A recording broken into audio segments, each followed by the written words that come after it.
검찰이 지난해 6.13 지방선거를 앞두고 이뤄졌던 김기현 전 울산시장에 대한 경찰 수사에 청와대의 관여가 있었는지 살피고 있습니다. 야당이 청와대가 개입한 권력형 비리라고 공세에 나서자 청와대는 접수된 비위 첩보는 절차에 따라 관련 기관에 넘긴다며 하명 수사는 전혀 사실이 아니라고 반박했습니다.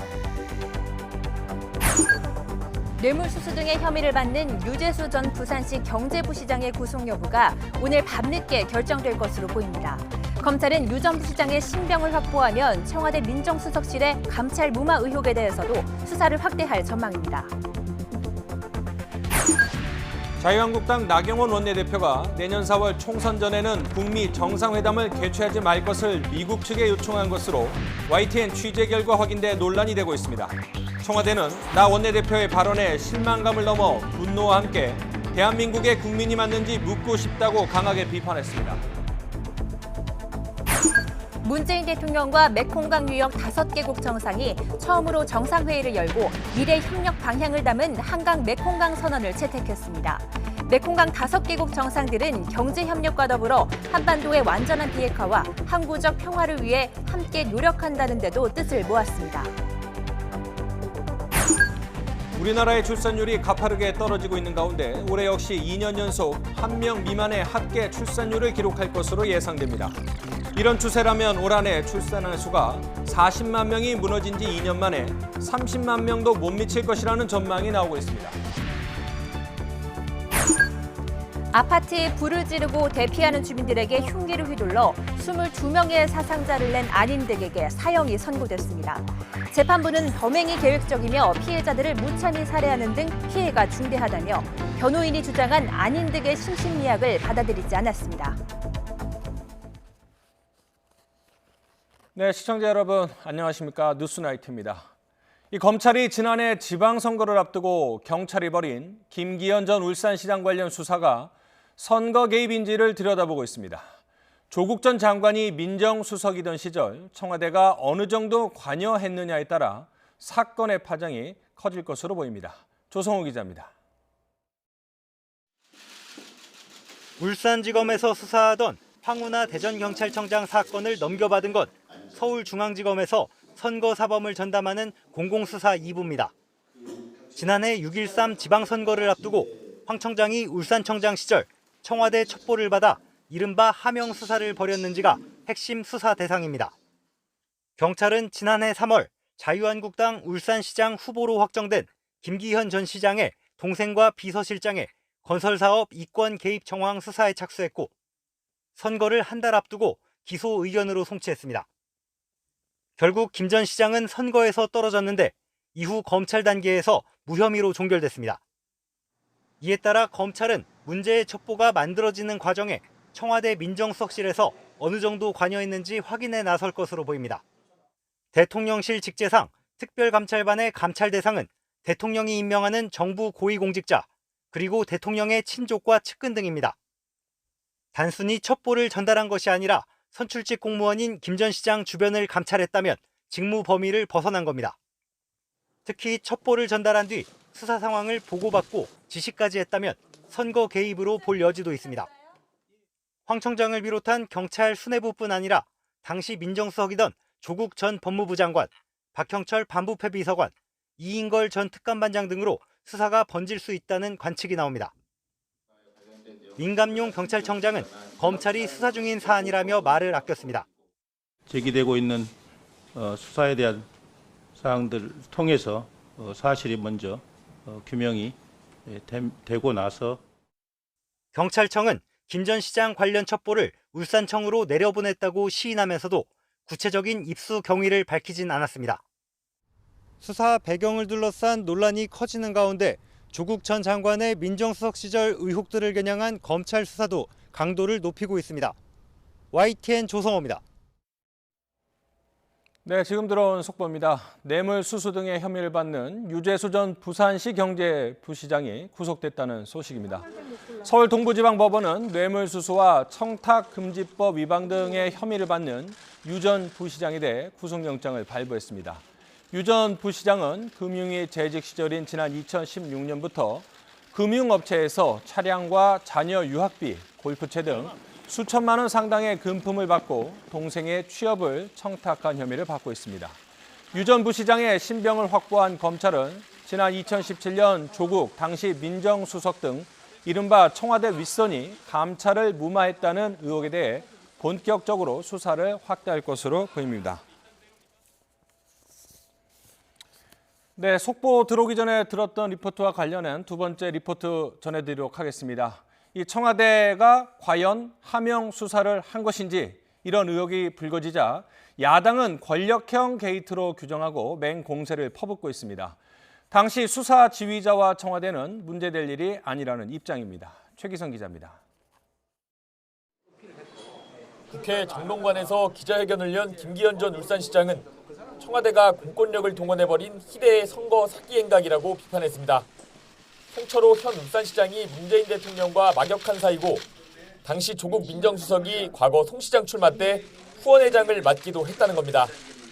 수사를 지휘했던 황운하 대전지방경찰청을 향해선 공천을 대가로 한 것 아니겠냐는 의혹도 제기했습니다. 황운하 씨의 무도하기 짝이 없는 범죄 행각의 배경에는 든든한 권력 실세가 몸통으로 있었던 것이 아닌가 하는 의혹에서 결코 자유로울 수 없습니다. 자유한국당은 이번 사건이 권력형 비리로 보인다면서 조국 전 법무부 장관이 모든 범죄의 핵심 인물이라고 지적했습니다. 유재수 전 부산시 경제부시장 감찰 무마 의혹처럼 권력이 개입한 정권 차원의 문제인 만큼 국정조사를 추진하겠다는 의사도 밝혔습니다. 문재인 대통령 청와대에서 직접 발주한 관건 부정선거였음이 밝혀졌습니다. 21세기에 벌어진 초대형 부정선거이고 선거농단입니다. 바른미래당 역시 민정수석실보다 윗선에서 지시가 내려왔을 개연성을 배제할 수 없다며 수사 덕에 송 시장이 당선됐다는 사실을 고려하면 의혹이 훨씬 커진다고 지적했습니다. 반면 의혹 당사자들은 모두 사실이 아니라고 반박했습니다. 청와대 고민정 대변인은 비위 첩보가 접수되면 정상적인 절차에 따라 관련 기관에 넘긴다면서 당연한 절차를 마치 하명 수사처럼 보도하는 것에 유감을 표한다고 말했습니다. 기자회견을 자청한 황 청장은 경찰 수사 실무를 모르는 사람들의 터무니없는 얘기라고 반박했습니다. 공천 대가로 수사에 착수한 것 아니냐는 질문에는 소설이라고 일축했습니다. 감사원에서 왔는지 검찰에서 왔는지 뭐 청와대에서 왔는지 이런 거에 대해서 알려고를 안 합니다. 그리고 고작 울산시장 비서실장의 여러 그 종류의 비리에 대한 첩보였어요. 야당 공세뿐 아니라 청와대와 검찰과 경찰까지 얽히면서 이번 논란이 확대될 가능성도 배제할 수는 없어 보입니다. YTN 최기성입니다.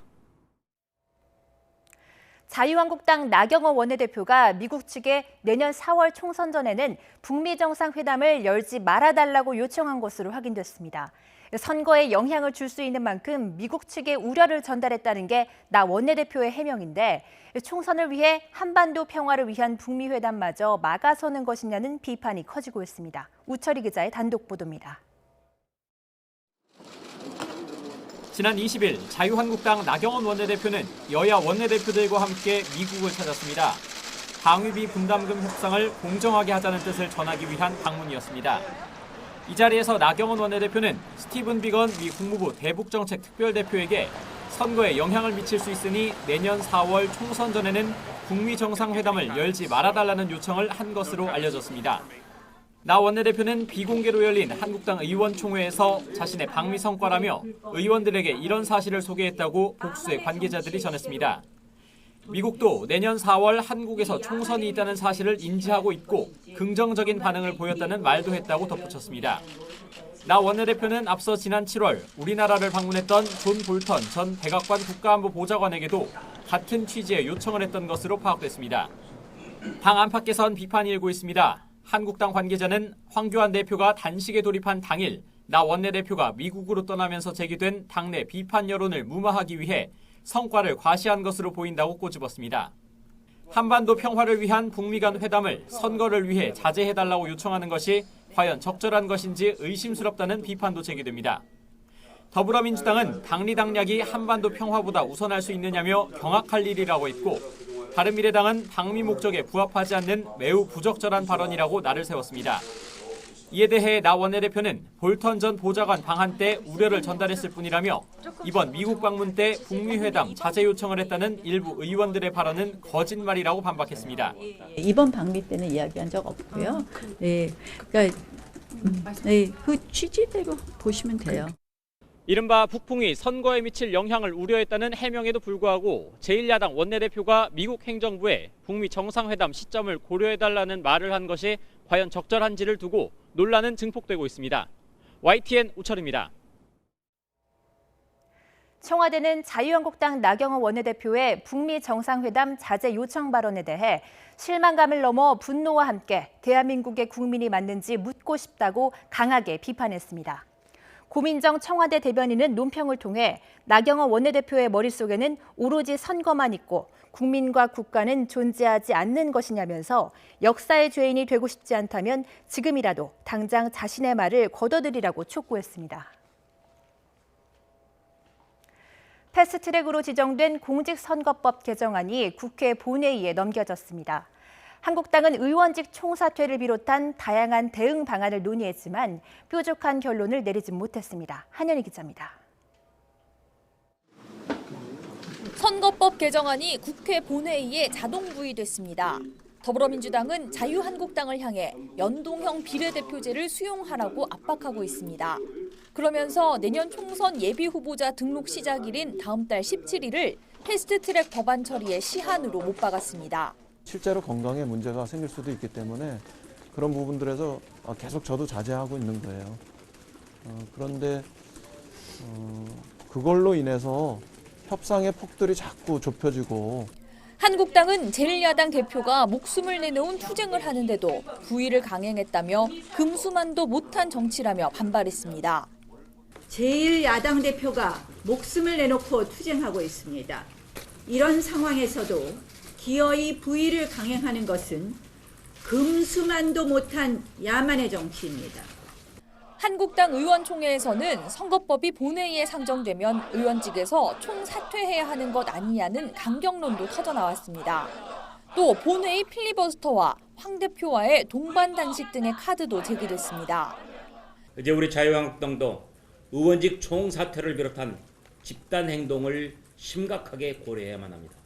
하지만 다양한 카드 가운데 정작 한국당이 선택할 수 있는 뾰족한 방안이 없다는 게 문제입니다. 의원직 총사퇴는 본회의에서 과반 찬성을 얻어야 하고 필리버스터 역시 정기국회가 끝나면 자동 종료되는 탓에 임시국회를 열어 법안 처리를 하는 걸 막을 순 없습니다. 여기에 동반 단식이나 총선 거부는 오히려 역풍을 맞을 우려가 큽니다. 교섭단체 원내대표들은 패스트트랙 법안 협상을 위해 매일 만나고는 있지만 패스트트랙 원천 무효를 주장하는 황교안 대표의 단식과 맞물려 협상은 한 발짝도 진전을 보이지 못하고 있습니다. YTN 한현입니다.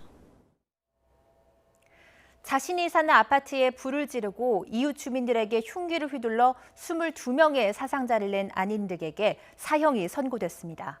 국민참여재판으로 진행된 이번 재판에서 배심원 대부분은 사형 의견을 냈습니다. 오태인 기자입니다. 자신의 집에 불을 지르고 대피하는 주민에게 흉기를 휘둘러 5명을 숨지게 하고 17명을 다치게 한 혐의로 국민참여재판을 받은 안인득. 재판부는 안인득에게 사형을 선고했습니다. 재판부는 범행이 계획적이고 피해자들을 무참히 살해하는 등 피해가 크다고 밝혔습니다. 또 재범의 위험성이 크고 피해 회복이 전혀 이루어지지 않는 점을 판결 이유로 설명했습니다. 배심원들도 9명 모두 안인득의 혐의를 유죄로 판단했습니다. 그러면서 8명이 사형 의견을 제출했고 재판부는 배심원단의 의견을 받아들였습니다. 배심원 평의 결과 심신미약 상태를 인정하지 않고 사형을 선고해야 된다는 의견이 다수였고 재판부 역시 이를 존중하여 사형을 선고하게 되었습니다. 사흘 동안 이어진 재판의 쟁점은 조현병 판정에 따른 심신미약입니다. 검찰은 철저한 범행을 계획한 만큼 심신미약으로 선처할 이유가 없다면서 사형을 구형했습니다. 반면 변호인단은 조현병 환자에 대한 편견이 우려된다며 심신미약을 인정해달라고 주장했습니다. 재판 내내 안인득은 뻔뻔했습니다. 자신의 말을 들어주지 않는다며 변호인단에게 불만을 드러냈습니다.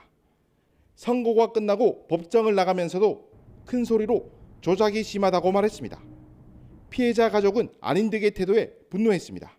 지켜보면서 저희는 또 한 번 피해를 받고 앞으로도 더 힘들어질 것 같습니다.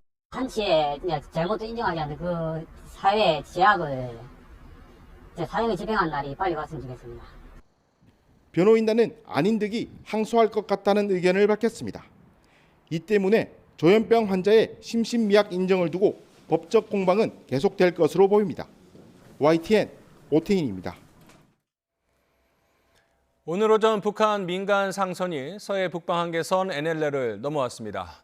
우리 군은 즉각 경고 사격 등을 하며 퇴거 조치에 나섰고 이 기관 고장을 일으켜 월선한 것으로 파악돼 남북 간 충돌은 없었습니다. 임성우 기자입니다. 이른 아침 미상의 선박 한 척이 백령도 서북 해상의 모습을 드러내더니 NLL을 지나 남측으로 넘어왔습니다. 우리 군은 즉각 경고 통신을 보냈고 응답이 없자 해상을 향해 경고 사격에 나섰습니다. 연료 수단을 사격했습니다. 또 사격했습니까? 네, 한번 사격. 선박은 6시간 가까이 표류하다가 소청도 남쪽 해상에 이르렀습니다. 조사 결과 이 배는 북한의 민간 상선으로 드러났습니다. 합동참모본부는 이 상선이 기상 불량과 선박 기관 고장 등으로 떠내려왔다며 NLL 월선은 우발적이었던 것으로 보인다고 밝혔습니다.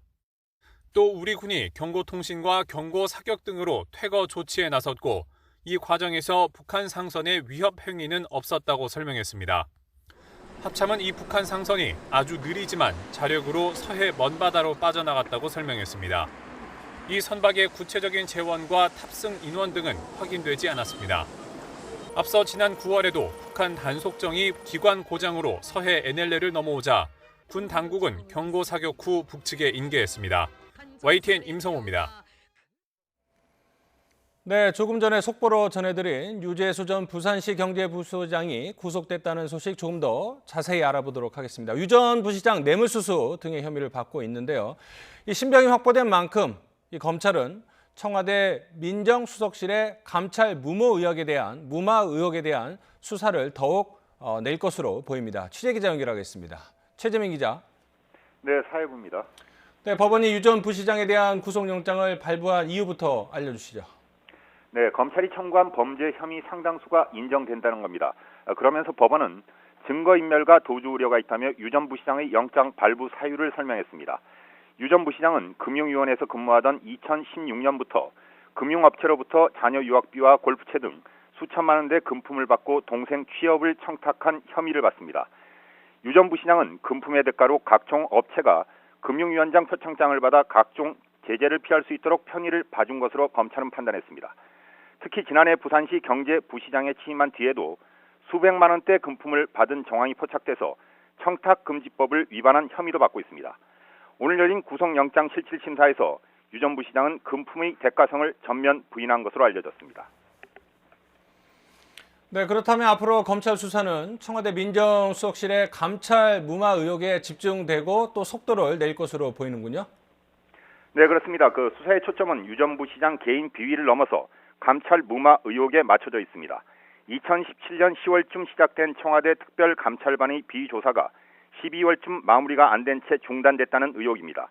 이후 유 전 부시장이 국회 수석전문위원을 거쳐 부산시 경제부시장으로 영전을 거듭한 배경도 검찰이 주목하는 부분입니다. 검찰은 최근 박형철 반부패 비서관을 비롯한 당시 검찰 라인을 불러 이른바 윗선의 지시로 감찰을 중단했는지를 조사했습니다. 이에 따라 직속 상관인 조국 전 민정수석과 백원우 전 민정비서관의 소환이 임박했다는 관측도 나옵니다. 조 전 수석은 지난해 국회에 출석해서 당시 유 전 부시장 비위 첩보의 근거가 부족했다며 감찰 무마 의혹을 부인했습니다. 검찰이 유 전 부시장의 신병을 확보하면서 관련 수사는 급물살을 탈 것으로 보입니다. 지금까지 사회부에서 YTN 최재민입니다. 박근혜 정부 시절 옛 국군 기무사령부의 대규모 불법 감청 의혹과 관련해 검찰이 옛 기무사 영관급 장교에 대해 구속영장을 청구했습니다. 검찰은 군 장성들이 많은 특정 지역에서 휴대전화 통화와 문자 등 수십만 건이 감청된 것으로 보고 수사를 확대하고 있습니다. 박석영 기자입니다. 검찰은 그동안 박근혜 정부 시절 옛 국군 기무사령부가 대규모 불법 감청을 해온 정황을 포착해 수사해왔습니다. 검찰은 이 감청 장비를 불법으로 제조하도록 지시하고 감청에 가담한 혐의로 기무사 출신의 예비역 중령 A씨의 구속영장을 청구했습니다. 주로 지난 2013년 말부터 약 6개월 동안 장성이 많은 서울 용산 국방부 부근과 충남 계룡대 등에 감청 장비를 설치하고 불법 감청을 한 혐의입니다. 현재까지 검찰이 확인한 감청 장비는 모두 7대로 수십만 건의 휴대전화 통화와 문자 메시지가 감청된 것으로 파악됐습니다. 국내에서 개발된 것으로 전해진 이 장비는 특정 건물 등에 고정 설치하면 200m 이내에서 이뤄지는 통화와 문자에 대한 감청이 가능한 것으로 알려졌습니다. 그러나 고정된 장소에서만 설치가 가능해 차량으로 이동하면서 특정 인물에 대한 추적이나 감청은 불가능한 것으로 전해졌습니다. 앞서 검찰은 방위사업 관련 정부 출연금 횡령 사건을 수사하던 도중 옛 기무사의 휴대전화 감청 장비가 납품된 정황을 포착했습니다. 이에 검찰은 지난 9월에서 10월 사이 관련 장소를 압수수색해 해당 장비 등 수사에 필요한 자료를 확보했습니다. 군사안보지원사령부도 지난 7월 옛 기무사가 지난 2013년 말 휴대전화 감청 장비를 도입해 성능 시험을 진행했던 사실을 확인했습니다. 그러나 법적 근거가 미비하다는 내부 문제 제기로 지난 2014년 초 이후 중단됐다고 해명했습니다. 검찰은 A씨 말고도 관여한 다른 군 관계자가 더 있을 것으로 보고 당시 윗선 등에 대한 수사를 이어갈 방침입니다. 불법으로 수집한 정보가 어디에 어떻게 사용했느냐에 따라 수사가 확대될 가능성도 있습니다. YTN 박서경입니다. 교육부가 자유형 사립고, 외국어고, 국제고를 오는 2025년 일반고로 일괄 전환하는 초중등 교육법 시행령 개정안을 입법 예고했습니다. 자사고와 외고, 국제고 측은 폐지를 철회하라며 공동 대응에 나서기로 했습니다. 김준경 기자입니다. 운영하고 있는 외고, 국제고 폐지 정책을 당장 중지하라! 중지하라! 중지하라! 전국 외고 교장과 학부모들이 모여 정부의 일반고 전환 추진에 강력히 항의했습니다. 외고 설립 목적을 이행하지 못했다는 교육부 논리는 전혀 사실과 다르다고 주장했습니다. 지난 11월 7일 교육부 장관이 2025년 외국어고를 일반고로 일괄 전환하여 고교 서열화를 해소하겠다는 정부의 발표를 크게 착오적이고 반교육적인 포퓰리즘으로 규정한다. 자사고와 외고, 국제고 교장들은 지난 16일 미리 만나 연합회를 구성해 공동 대응에 나서기로 했습니다. 법정 투쟁도 예고했습니다. 외고나 자사고나 국제고가 다 다르기 때문에 사안별로 해서 연대해서 하도록 그렇게 결정을 했고요. 하지만 반대 의견이 많다고 개정안이 철회될 가능성은 매우 작습니다. 교육부는 자사고, 외고, 국제고의 설립 운영 근거 조항을 없앤 초중등 교육법 시행령 개정안을 입법 예고했습니다. 개정 사항은 오는 2025년 3월 1일 시행됩니다. 입법 예고 기간은 내년 1월 6일까지로 40일 동안 의견을 모읍니다. 교육부는 내년 2월쯤 시행령 개정을 마칠 방침인데 여기에 맞춰 자사고, 외고, 국제고는 헌법 소원 등 법적 대응에 나설 예정입니다. YTN 김종길입니다. 그룹 블락비의 박경 씨가 제기한 음원 사재기 의혹 파문이 번지고 있습니다. 대중음악계에 공공연한 일로 이미 신고센터까지 설치됐지만 사실상 잡아내기는 쉽지 않은 상황입니다. 김선희 기자입니다. 가수 박경이 음원 사재기 의혹을 제기하며 특정 가수의 이름을 무더기로 언급해 파장이 커지고 있습니다. 지목된 가수들은 사실무근이라며 박경을 명예훼손으로 고소하는 등 법적 대응에 들어갔습니다.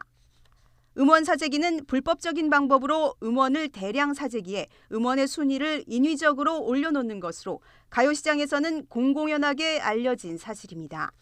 공장 혹은 이제 작업실이라고 불리는데 조그마한 사무실에 핸드폰을 수백 개를 설치를 해놓고 그 핸드폰에서 또 각각 그 음원 사이트의 아이디들을 특정한 시간에 무한정으로 돌리는 방식으로 스트리밍이 이루어지는 거죠. 우리나라 대부분의 음원 사이트들이 검색에 의존하는 실시간 차트에 치중하다 보니 가요계 고질적인 문제로 되풀이되고 있습니다. 상황이 심각해지자 관련 업계는 윤리 강령을 선포하고 정부도 음원 사재기 신고센터를 운영하며 대책 마련에 나서고 있습니다. 수사의 난초가 좀 될 수 있는 구체적인 그 내용에 대한 제보나 신고가 이루어진다면은 여기에 대한 그 절차들을 진행하는 데 있어서 인전 있는 결과들이 좀 나올 수 있지 않을까. 하지만 사실상 음원 사재기 현장을 잡는 게 쉽지 않은 상황입니다.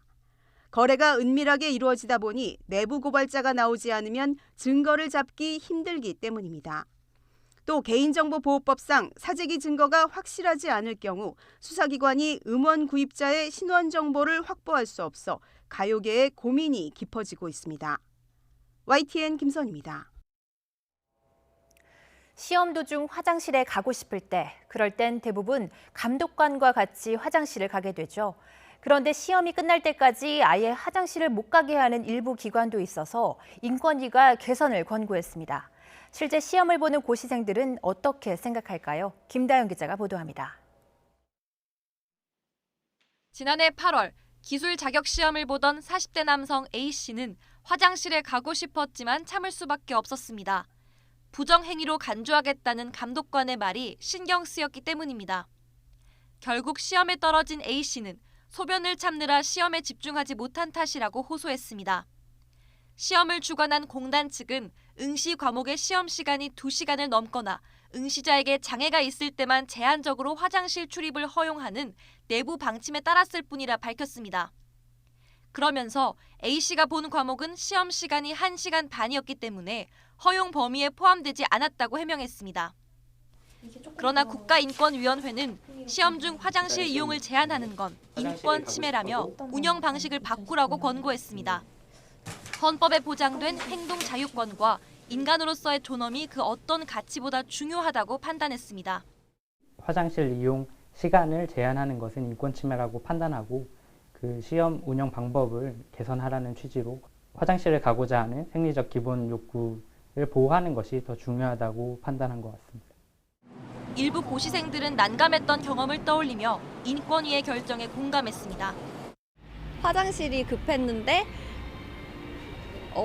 글은 써야 되고 화장실도 가야 되고 그래서 집중이 좀 흐트러졌었어요. 그 하루의 컨디션에 따라서 좌우될 수도 있는 시험이기 때문에. 하지만 다른 수험생의 집중력이 흐트러지거나 부정행위가 일어날까 걱정하는 목소리도 있습니다. 되게 집중을 해야 하는데 뭔가 사람이 화장실 간다고 뭔가 손에 드는 것부터 이제 집중이 깨지기 시작합니다.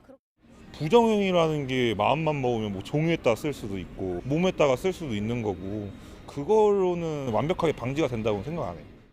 생리적 욕구를 충족해야 하는 인간의 기본권과 효율적인 시험 관리의 필요가 부딪히는 상황. 시험의 공정성 훼손에 대한 우려를 잠재울 수 있는 합리적인 제도 개선이 이뤄질지 주목됩니다. YTN 김다연입니다. 지난해 우리나라는 여성 1명이 평생 동안 아이를 채 1명도 낳지 않는 나라가 됐죠. 올해 역시 출산율이 가파르게 떨어지고 있어서 2년 연속 1명 미만의 합계 출산율 기록이 거의 확실시되고 있습니다. 김평정 기자입니다.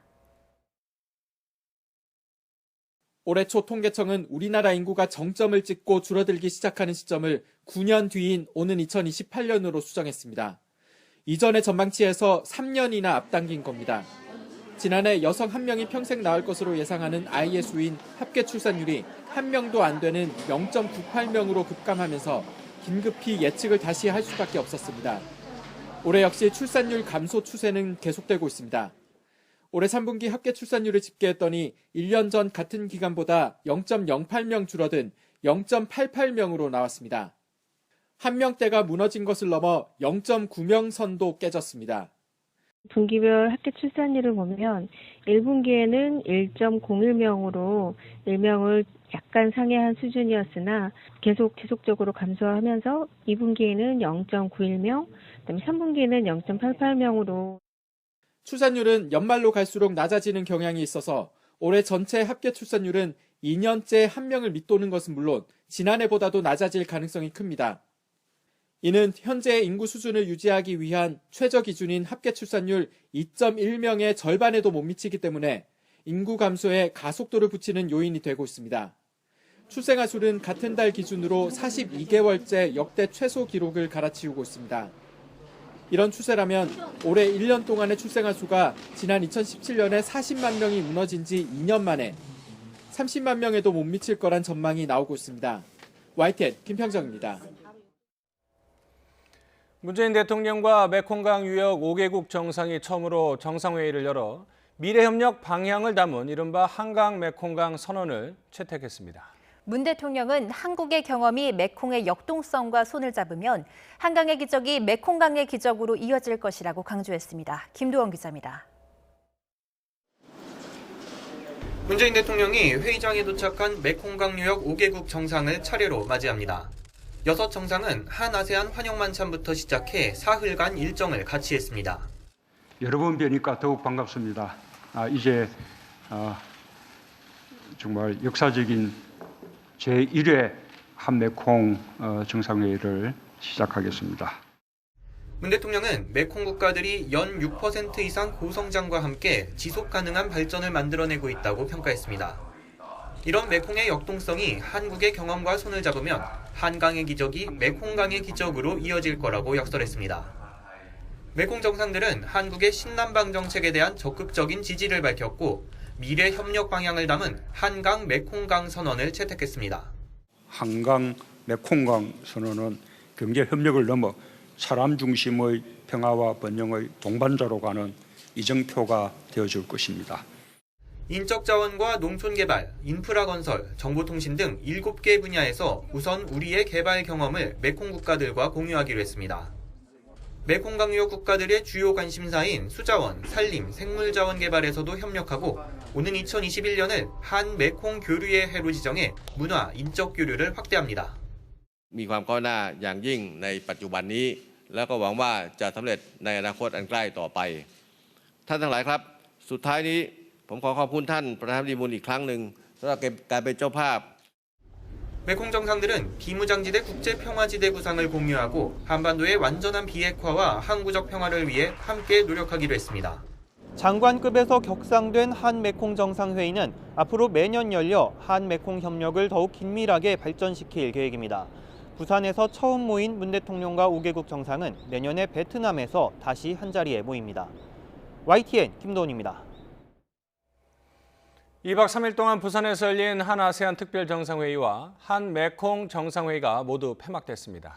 인구 6억 명의 아세안 국가들과 평화와 번영의 동아시아 시대를 만들기 위해 함께 노력하기로 하고 한반도 평화를 위한 협력도 약속했습니다. 신호 기자가 보도합니다. 우리나라와 아세안 10개국 정상이 부산에 모였습니다. 2009년부터 5년마다 개최한 세 번째 한 아세안 특별 정상회의. 첫날 환영 만찬에서부터 화합과 평화, 미래의 메시지를 담았습니다. 다음 날 손을 맞잡은 한 아세안 정상들은 대화 수립 30년의 동반자 관계를 평가하고 다가올 30년을 약속했습니다. 다가올 30년, 지금보다 더 단단한 관계를 만들어 평화를 향해 동행하고 모두를 위해 번영하는 상생의 공동체가 되어야 합니다. 특히 문 대통령이 취임 직후부터 추진해온 신남방 정책의 핵심인 사람과 상생 번영, 평화 공동체라는 미래 청사진을 아세안 국가 정상들의 합의로 지지한 것은 의미 있는 성과입니다. ซึ่งสอดคล้องกับวิสัยทัศน์ของอาเซียน 2025 โดยเฉพาะอย่างยิ่งแนวคิดหลักของการเป็นประธานอาเซียนของไทยก็คือร่วมมือร่วมใจก้าวไกลยั่งยืนซึ่งจะช่วยในการสร้างประชาคมอาเซียน 한 아세안 교류 확대를 위해 비자 간소화와 항공 자유화를 추진하고 아세안 지역에 대한 우리의 개발 원조를 2022년까지 2배 이상 늘리기로 했습니다. 영내 포괄적 경제 동반자 협정, RCEP의 협정문 타결을 환영하고 보호무역 흐름에 대한 반대 뜻을 공동성명에 담았습니다. 관심을 모았던 김정은 북한 국무위원장의 부산 방문은 성사되지 않았지만 아세안 정상들은 한반도와 동남아의 평화와 안보가 연결돼 있다는 데 공감했습니다. 아세안은 한반도의 완전한 비핵화와 항구적 평화 구축을 위해 아세안 지역 안보 포럼 등 아세안 주도 지역 협의체를 활용하여 한반도 평화와 안정을 위해 협력해 나가기로 했습니다. 부산에서 열린 5개 나라 정상들과의 연설회담에서는 스마트시티와 4차 산업혁명 분야에서 우리의 경험을 나누기도 했습니다. 일본 자동차 텃밭인 인도네시아에 현대차가 1조 8천억 원을 투자해 공장을 짓기로 하는 등 생산 거점을 확보한 성과도 있었습니다. Kakak saya yang mulia Presiden Moon Jae-in, terima kasih atas sambutan yang hangat. 이번 한 아세안 특별 정상회의와 한 메콩 정상회의는 이번 정부 들어 개최한 가장 큰 다자회의였습니다. 아세안과의 관계를 주변 4강 수준으로 끌어올리겠다는 신남방 정책을 중간 점검하고 한 단계 더 발전시키는 계기가 됐다는 평가도 나오는데 정치와 경제의 다변화를 위한 노력은 더 필요해 보입니다. 부산 백스코에서 YTN 신호입니다. 한일 양국이 지소미아 조건부 종료 연기와 수출 규제 문제 협의 재개를 어렵게 합의해놓고 일본 정부가 계속 딴소리를 하고 있습니다. 지소미아와 수출 규제 문제는 전혀 관계가 없다는 억지 주장을 펴고 있는 건데 도대체 무슨 속사정 때문인지 도쿄에서 황보현 특파원이 전해왔습니다. 지난 22일 오후 6시 청와대가 지소미아 조건부 종료 연기를 발표하자 5분쯤 뒤 일본 경제산업성도 도쿄에서 기자회견을 열었습니다. 輸出管理政策対話について懸案の解決に資するべく局長級対話を行い 한국은 조건부로 지소미아 종료를 연기하고 일본은 그간 거부해왔던 한국에 대한 수출 규제 관련 대화에 나서겠다는 점을 서로 확인한 겁니다. 그런데 기자들의 질문이 나오자 엉뚱한 소리를 합니다. この実際に直前このタイミングでそういう発表をしているこれについては基本的には今回発表させていただきましたのは 지소미아とは基本的には一切関係がございません. 어이가 없다는 지적이 나와도 복장 터지는 답변은 변함이 없습니다. 偶然というかどういう表現したらいいか分かりませんが全く関係がございません. 삼척동자도 다 알만한 일을 이처럼 박박 우기는 데는 그 전부터 일본 정부가 쏟아낸 말이 발목을 잡았기 때문으로 보입니다. 지소미아の終了決定と我が国によります輸出管理の運用の見直し両者は全く関係ない話でありまして 지소미아とは全く次元の異なる問題である. 일본 정부는 지소미아가 종료돼도 아쉬울 게 없으니 이 문제로 한국 정부의 수출 규제 철회 요구에 절대 응하지 않겠다는 강경 입장을 줄곧 고수해왔습니다. 하지만 결과는 미국의 중재 등을 통해 지소미아 조건부 종료 연기를 받아들이고 수출 규제 문제에 대해 양보한 셈. 그간 한국 때리기로 지지율을 높여온 아베 내각으로서는 별 소득도 없이 한국에 양보했다는 비난이 나올 수 있게 된 겁니다. 이 때문에 지소미아와 수출 규제 문제는 전혀 관계가 없다는 억지 논리를 내세워 한국에 고개 숙이지 않았다는 점을 일본 국내에 강변하고 있다는 분석이 나오고 있습니다. 도쿄에서 YTN 황보현입니다. 일제 강제징용 문제 등으로 촉발된 한일 갈등 해소 방안과 관련해 문희상 국회의장이 법안을 마련 중입니다. 하지만 피해 단체들은 무효화된 2015년의 위안부 합의보다 더 나쁜 안이라며 거세게 반발하고 있습니다. 장하영 기자입니다. 문희상 국회의장이 내놓은 안은 정부가 기억인권재단을 설립해 피해자들에게 위자료를 지급하는 방식으로 재판상 화해 절차를 밟도록 하고 있습니다. 재단의 기금은 한일 양국 기업과 민간인의 자발적 기부금과 한일 위안부 합의를 위해 만들었던 화해치유재단의 잔액 60억 원 등으로 조성합니다.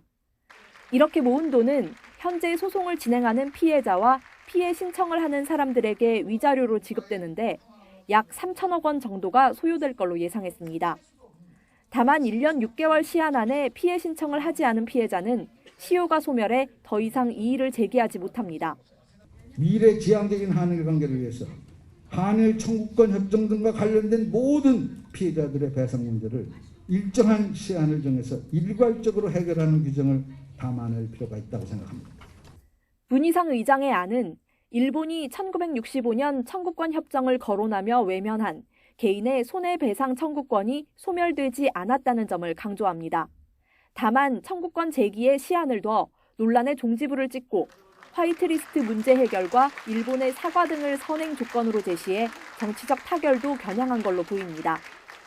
하지만 피해자들은 문의 상한이 금시초문이고 대법원 판결을 훼손하는 안이라고 반발했습니다.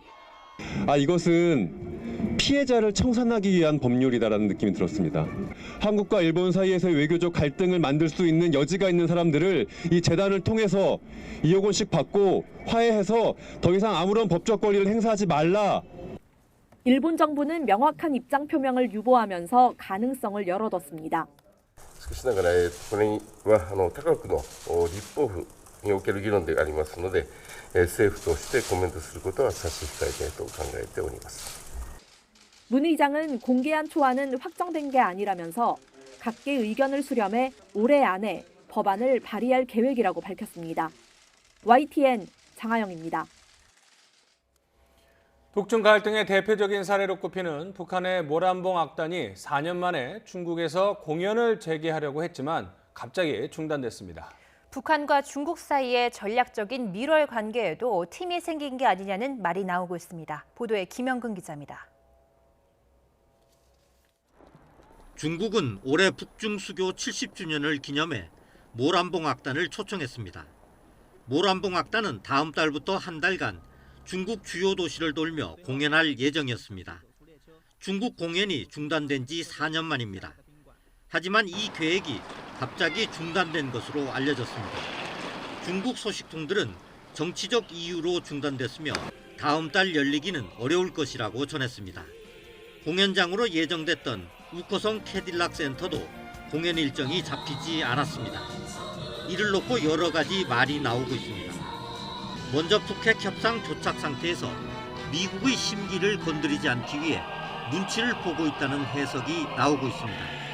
북한 공연단의 중국 공연이 미국을 자극할 수 있기 때문이라는 겁니다. 홍콩 사태와 미중 무역 협상도 영향을 미쳤다는 분석도 있습니다. 북한과 중국 사이의 전략적 밀월 관계에 틈이 생긴 것 아니냐는 말도 나오고 있습니다. 김정은 위원장의 연내 중국 방문이 사실상 힘들어진 데 이어 모란봉 악단의 공연까지 무산됐기 때문입니다. 모란봉 악단의 이번 중국 공연 중단이 이처럼 관심의 초점이 된 건 중국과 악연이 있기 때문입니다. 모란봉 악단은 지난 2015년 공연 내용의 핵 미사일 문제를 놓고 불협 화음이 일면서 갑자기 공연을 취소하고 귀국했습니다. 북한과 중국은 이후 북한의 핵 미사일 시험 등으로 관계가 냉각되면서 국가 차원의 예술단 교류를 하지 않았습니다. 결과적으로 이번 모란봉 악단 공연 중단은 양국 관계가 생각만큼 밀접하게 복원되지는 않았음을 보여주고 있습니다. YTN 김영근입니다. 홍콩 이공대 측이 학교 안에 시위대가 거의 남아있지 않다고 주장하는 상황에서도 경찰은 대학 봉쇄를 풀지 않고 있습니다. 결국 홍콩 도심에서 수백 명이 다시 시위에 나서면서 다시 긴장이 감돌고 있습니다. 베이징에서 강성우 특파원입니다. 홍콩 섬과 북쪽 카오룽 반도를 연결하는 크로스 하버 터널의 통행이 재개됐습니다. 지난 13일 시위대가 요금소에 불을 질러 폐쇄된 지 꼭 2주 만입니다. 終於都鬆得口氣啦，因為呢2個禮拜帶住佢哋由九龍嗰邊翻過嚟咧，又搭船啊，又搭地鐵啊咁樣咯。 하지만 인근 홍콩 이공대는 여전히 경찰에 의해 봉쇄돼 있습니다. 경찰은 대학 측에 내부를 한 번 더 수색할 수 있도록 했습니다. 1차 때보다 2배 많은 100명이 일일이 방문을 열면서 찾아 나섰지만 상황은 마찬가지였습니다. As far as we can tell, none of our team members have run into other protesters except the one that I mentioned. 아직 수십 명의 시위대가 잔류하고 있다는 지난 월요일 경찰의 발표와는 다릅니다. 시위대가 내부에 숨어 있거나 경찰의 봉쇄가 허술한 틈을 타 빠져나갔을 가능성도 있습니다. 대학 측은 이제 봉쇄가 필요 없어졌다며 풀어달라는 입장입니다. 경찰은 그러나 법 집행 차원에서 이들의 신원을 꼭 확인해야 한다며 반대하고 있습니다. 이런 가운데 홍콩 도심에서는 점심시간을 이용한 도로 점거 시위가 다시 열렸습니다. 시위대는 선거에서 압승했지만 달라진 게 없다며 이공대 봉쇄의 즉각 해제를 요구했습니다. 체포된 시위대의 완전 석방과 행정장관 직선제 등 5대 요구 수용도 촉구했습니다. 캐리람 장관은 그러나 이미 불가 입장을 밝혀 며칠 평온하던 홍콩에는 다시 긴장이 감돌고 있습니다. 베이징에서 YTN 강성웅입니다. 최근 은퇴를 선언한 이세돌 구단이 인공지능과 재대결에 나섭니다. 이 구단의 은퇴 대국 상대는 한 게임 바둑을 만든 NHN의 국내 바둑 AI 한돌입니다. 다음 달 18일부터 나흘 동안 총 3번의 경기로 치러집니다. 이 구단은 AI를 상대로 한 정식 대국에서 1승을 거둔 유일한 기사죠. 지난 2016년 세기의 대국으로 불린 알파고와 이세돌의 승부 모두 기억하실 겁니다. 특히 3연패 후 4번째 대결에서 AI의 허점을 짚은 이 구단의 78번째 수는 역대급 신의 한 수로 평가받고 있습니다. 결과는 4대1, 알파고의 승리로 끝나긴 했지만 이 구단은 인간이 진 것이 아니라 이세돌이 진 겁니다. 이런 명언을 남기면서 깊은 울림을 쳤습니다. 이렇게 좀 심한 이렇게 압박감, 부담감을 느낀 적은 없었던 것 같거든요. 그래서 역시 그걸 이겨내기에는 제 능력이 좀 부족하지 않았나 싶습니다. 오늘의 패배는 이세돌이 패배한 거지 인간이 패배한 것은 아니지 않나 그렇게 생각을 한번 해보겠습니다. 알파고도 꺾었던 이 구단이지만 한돌도 만만한 상대는 아닙니다. 한돌은 앞서 진행된 국내 정상급 바둑 기사 5명과의 대국에서도 모두 승리했는데요. 올해 처음 출전한 세계 AI 바둑 대회에서도 3위에 오르며 실력을 입증하기도 했습니다. 다시 치러지는 세기의 대국, 당식은 젖바둑입니다. 이 구단이 2점을 먼저 놓고 시작을 하는 건데요. 3번의 경기 중에 첫 대결에서 이 구단이 지면 두 번째에는 3점을 깔고 이마저도 마저 패한다면 마지막 3국은 넉 점을 깔게 됩니다. 바둑의 전설로 인정받는 이 구단이 젖바둑을 두면서까지 다시 인공지능에 맞서는 이유는 뭘까요? 이 구단은 알파고의 패배가 정말 아팠다면서 은퇴를 결심한 이유라고 털어놨는데요. 그러면서도 쉽지 않은 게임이지만 승부와 상관없이 마지막으로 AI와 겨뤄보고 싶었다며 각오를 밝히기도 했습니다.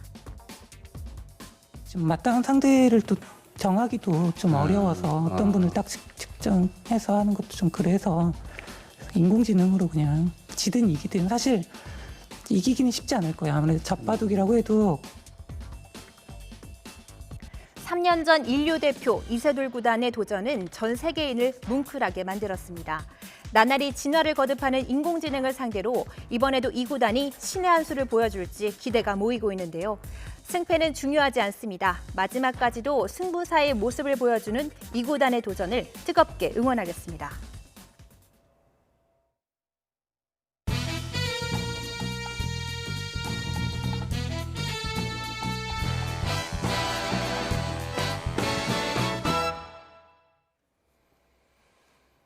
지난 1980년 5.18 민주화운동 당시 보안사가 촬영하거나 수집했다가 국가기록원에 이관한 사진 1,700여 장이 공개됐습니다.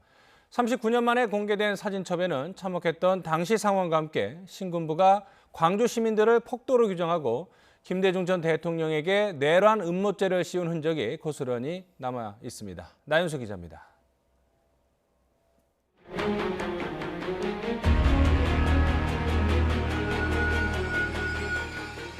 폭도들에 의하여 불타버린 차량과 건물, 폭도들의 광란.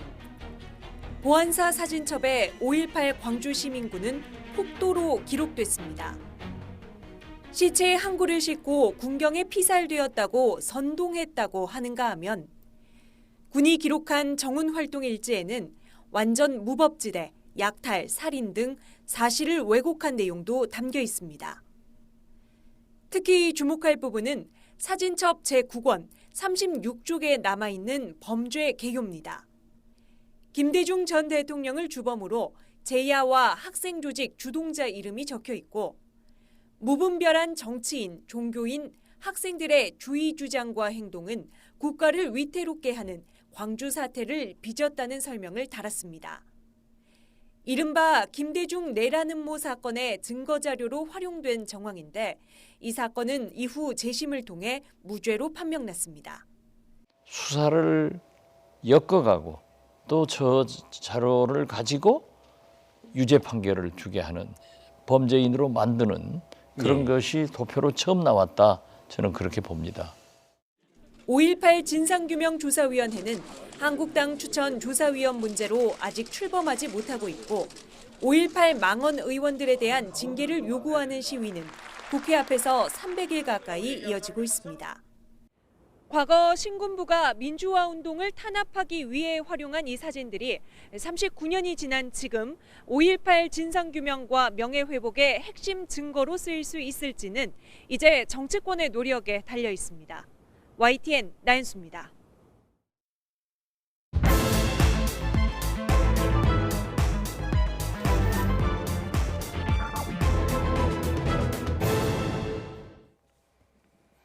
유재수 전 부산시 경제부시장에 대한 청와대 감찰 무마 의혹, 그리고 김기현 전 울산시장 관련 사건에 대한 청와대의 하명 수사 의혹이 정치권의 새로운 불씨로 등장했습니다. 이런 가운데 뇌물수수 등 혐의를 받는 유 전 부시장은 조금 전 구속됐습니다. 나이트 포커스 김만음 한국정치아카데미 원장, 김형준 명지대 교수 두 분 모셨습니다. 안녕하세요. 네, 안녕하세요. 먼저 주제어 영상부터 보시겠습니다.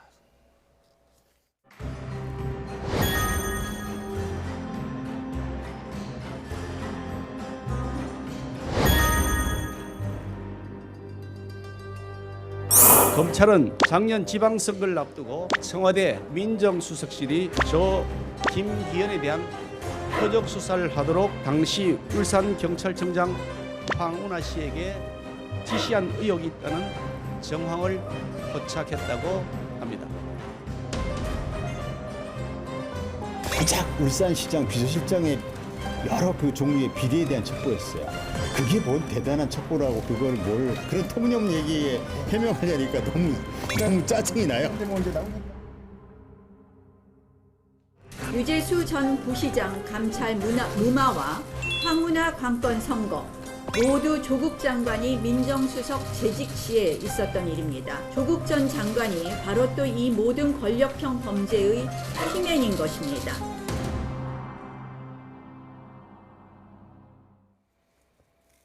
네, 그러니까 청와대가 지난해 6.13 지방선거에 개입했다는 의혹이 불거진 건데요. 김기현 당시의 울산시장 축군 수사가 청와대의 하명 수사였다라는 것이 의혹의 핵심입니다. 원장님은 어떻게 보십니까? 일단 청와대 쪽에서 민정수석실 관련 이야기가 조금 전에 앵커가 처음에 시작했다시피 2중, 3중으로 지금 의혹 또는 혐의가 지금 관련된 것으로 제기가 되고 있어서 문제가 상황에 따라서는 복잡할 것 같습니다. 왜 그러냐면은 문재인 정부의 중요한 개혁 과제 하나가 권력기관 개혁 아니었습니까? 이게 만약에 이후에 이제 사법적으로 좀 확인돼 봐야겠습니다만은 이게 문제가 된다면은 지금 권력과 관련된 위법 문제가 될 소지가 커서요. 상당히 이제 복잡할 것 같다는 겁니다. 당장은 이런 문제 제기에 대해서 청와대 고민정 대변인은 특별하게 하명 수사가 아니었고 뭔가 비위 관련 부분이 포착돼서 그것을 넘겨줬다는 정도 얘기인데 설령 넘겨줬다고 하더라도 그런 정보를 청와대가 취득한 경위 자체가 합법적이었느냐 문제가 제기될 수 있고요. 오늘 오전에 고민정 대변인이 얘기한 이후에 후속 보도가 계속 나오는 걸 보면은 그냥 고민정 대변인이 발표한 이후죠. 그걸 감안한 이후 보도들도 보면은 청와대한테 이후에 지속적으로 보고가 됐다는 거, 뭐 10여 차례 보고했다는 거, 그 자체는 또 더 복잡해질 소지가 있고요. 저녁 SBS 뉴스에 보면은 그 첩보를 최근에 많이 거론되고 있는 백 민정 비서관이 전달해서 박형철 부패 비서관한테 넘겼다 이런 이야기를 박형철 비서관이 검찰에 진술했다는 얘기가 나오고 있어가지고 저녁 때 진행되는 상황을 보면은 상당히 지금 청와대로서는 곤혹스러울 수밖에 없는 그런 국면으로 진행이 되고 있는 것 같습니다. 그러니까 지금 상황은 김기현 전 울산시장에 대한 수사 그리고 유재수 전 부시장에 대한 의혹들이 뭐 하루가 다르게 계속 언론을 통해서 나오고 있기 때문에 사실 그 파급력이 뭐 얼마나 클지 지금 예단하기는 좀 어려운 상황인데요. 말씀을 들으신 대로 일단 청와대는 사실이 아니라고 반발을 했고 또 민감용 경찰청장이 국회에 나와서 관련 질문에 대한 답변을 했습니다. 뭐 크게 의미 있는 발언을 하지 않았는데 한번 들어보시죠. 네, 현재 제기되고 있는 수사에 대한 사항들을 통해서 사실이 먼저 규명이 되고 나서 그에 따라서 뭐 필요한 여러 가지 뭐 판단 결정이 이루어지리라고 생각합니다. 자, 뭐 검찰 수사가 진행 중이라는 이유 때문에 속시원한 답변은 하지는 않았습니다. 뭐 부정도 하지 않았고요. 뭐 그래서 저희가 지금 경찰청장 입을 통해서는 알 수가 없는데, 자, 일단은 관건은 적절한 첩보 이첩이었는지 아니면 하명 수사, 그러니까 목적성 있는 하명 수사였는지, 이것이 이제 관건 아니겠습니까? 두 가지가 핵심 쟁점이 될 것 같아요. 처음에는 비리 첩보를 과연 누가 작성했냐라는 거죠. 지금 청와대에서는 이제 비리 첩보가 접수가 되면 뭐 적당한 절차를 거쳐서 관계기관에다 이관하는 통상적 절차를 거쳤다고 한다고 우리가 받아들이면 그건 청와대가 첩보를 생산한 건 아니지 않습니까? 그런데 검찰은 그걸 어떻게 보는지, 예를 들어서 혹시 민정수석실에서 첩보를 생산해서 그것을 경찰청에 넘기고 경찰청이 그것을 울산결정청에 넘겨서 수사를 한 것은 아니냐. 그래서 두 번째 중요한 거는 도대체 첩보를 만든 목적과 의도가 무엇이냐에 대한 부분들에 대해서 아마 집중적으로 수사를 할 가능성이 굉장히 크다고 보는데요. 뭐 조금 전에 우리 김 원장님 말씀하신 것처럼 그러면 누구로부터 첩보를 접수했느냐는 것을 아주 상세하게 이 청와대가 발표를 한다고 한다면 일차적으로 그 첩보는 청와대가 작성한 게 아니라는 게 되는데요. 거기서 만약에 혼미스러워진다고 한다면 이것은 상당히 그 현 정부가 얘기했었던 여러 가지 과거 정부에 있어서의 적폐와 비슷한 양상을 보일 가능성이 높지 않습니까? 지금 의혹 단계에 있지만 그래서 신속하게 이 부분에 대해서 검찰이 이 수사를 지금 진행을 할 건데요. 그러니까 울산지검에서 지금 중앙지검으로 좀 옮긴 상태가 아니겠습니까? 그런 면에서 봤을 때 이거는 나름대로 정부의 도덕성과 직결될 문제, 저는 단순하게 조국 전 법무부 장관과 연결된 문제가 아니고 이 정부의 도덕성과 윤리성과 관련된 문제이기 때문에 상당히 신중할 뿐만 아니라 거기에 대해서 신속하고 투명하게 청와대가 대처를 좀 해야 될 거라고 저는 보고요. 이것을 무조건 뭐 그냥 어떻게 우연히 접수된 거를 예를 들어서 뭐 이관했다라고 할 때 설득력이 약할 수도 있는 부분들이 있거든요. 그래서 아주 굉장히 면밀하게 이 부분 속에서 특히 고민정 대변인은요. 발표를 하고 나서 계속해서 후속적인 그런 발표를 하기보다는 사실관계를 정확하게 파악을 한 다음에 발표를 하면 좀 좋겠어요. 지금 아무리 이게 나온다 하더라도, 왜냐하면 그러다가 어떤 경우는 말이 막 바뀌어지는 경우도 있으면 또 의혹을 받는단 말이죠. 증폭이 되기 때문에 굉장히 신중할 필요가 좀 있다는 생각이 좀 듭니다. 자, 그러면은 당시에 수사를 실질적으로 지휘를 했던 황운하 울산지방경찰청, 지금은 이제 대전지방경찰청장인데요. 어떤 반응을 보였는지 한번 들어보시죠. 그것이 감사원에서 왔는지 검찰에서 왔는지 뭐 청와대에서 왔는지 이런 거에 대해서 알려고를 안 합니다. 그리고 고작 울산시장 비서실장의 여러 그 종류의 비리에 대한 첩보였어요. 자, 고작인지는 잘 모르겠지만 어쨌든 수사 시점이 지방선거를 앞두고 있었고요. 그리고 결과론적으로는 이제 자유한국당 소속의 김기현 전 시장이 이제 낙선을 하지 않았습니까? 근데 이제 당선된 사람은 또 문재인 대통령과 오래전에 친분을 쌓았던 또 아주 가까운 지인이었고, 그래서 이제 의혹이 불거졌는데, 일단 문제는 우리 교수님이 말씀을 하셨지만 민정수석이 아니면 민정수석실에서 이 첩보를 가지고 있었다 또는 생산을 했는지, 이 부분이 왜 관건이 되는 겁니까?